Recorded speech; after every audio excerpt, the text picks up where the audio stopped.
French President Emmanuel Macron has recently called for an expansion of the global coalition against the Islamic State terror group to also fight Hamas like they did ISIS.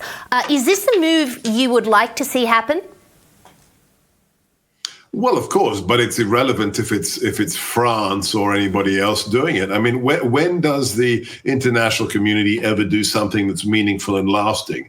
It's not when Lilliputian states or states that don't agree with most of the world decide to do something. It's when America leads, and this is the sad reality. I'm about to finish an article on why we were safe for 4 years. And let's just put it into perspective. Take politics out of the equation for a moment, if we can. When my boss was president, what did we have? Not only as Americans were we safe, were we prosperous, we had the biggest economy the world had ever seen, stock market records being broken every week. And that's not just for fat cats. If you've got a pension, how the stock market is doing is very, very important to anybody who has a pension. The border was secure. Crime, had a lid on it. And then what happens when Biden comes to power?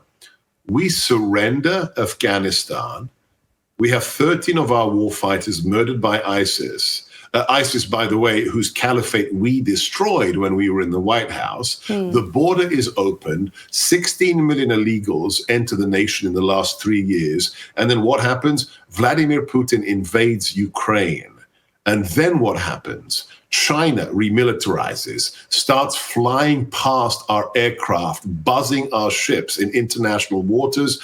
And then Israel suffers the worst attack since the Holocaust. We were told Donald Trump is the warmonger. He's going to start World War III. He's a crazy man. But it's strange. No wars for 4 years. Peace and prosperity, a stable world. The senile old windbag arrives, and we have the world on fire. And here's the bad news for you. Look, my field is national security, and I'm not attempting to be a hyperbolic, but I guarantee you, when you have people who don't know what they're doing, who at the same time hate America, Daisy, this will get worse in the next 13 months. Until the election, this will get worse.